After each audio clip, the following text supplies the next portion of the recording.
je suis Geoffrey Kretz, j'ai 45 ans. Je suis le cofondateur et le président de la société Quit. Et Quit, c'est une application mobile qui aide les gens à arrêter de fumer et après qui va faire en sorte qu'ils restent non-fumeurs pour toute leur vie.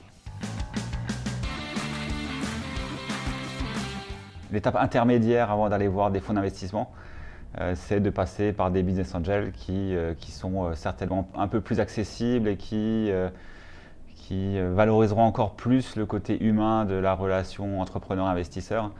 Et au final, c'est cette relation qui est importante.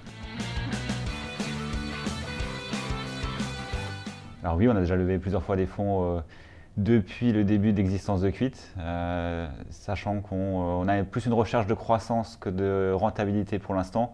Et ça passe par lever d'argent pour aller plus vite, pour aller plus loin. Et donc on a déjà eu la chance d'avoir Alsace Business Angel et Yeast qui ont investi chez nous 2 fois.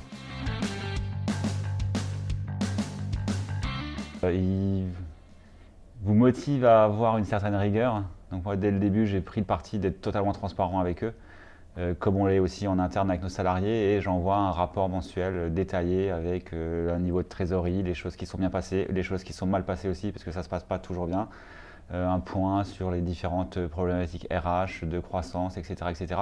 Donc déjà, tous les mois, ils reçoivent ce document. Ça permet de faire des rebonds. Ils peuvent du coup m'aider, me soutenir, m'ouvrir des portes quand c'est nécessaire.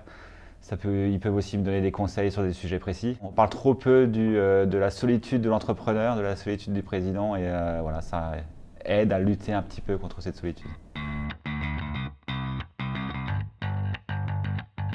Ah ben, un investisseur, c'est un peu comme une mariée, hein. C'est un mariage à durée limitée. Ça, il faut le savoir, hein. Quand on lève des fonds, il faut que ça se passe bien avec l'investisseur au début, parce que c'est quand même des relations qui sont à minima mensuelles pendant 3, 5, 10 ans. Et voilà, c'est peut-être même plus difficile à rompre qu'un mariage, donc il faut savoir ça en amont. Et donc il faut savoir aussi bien choisir finalement l'investisseur.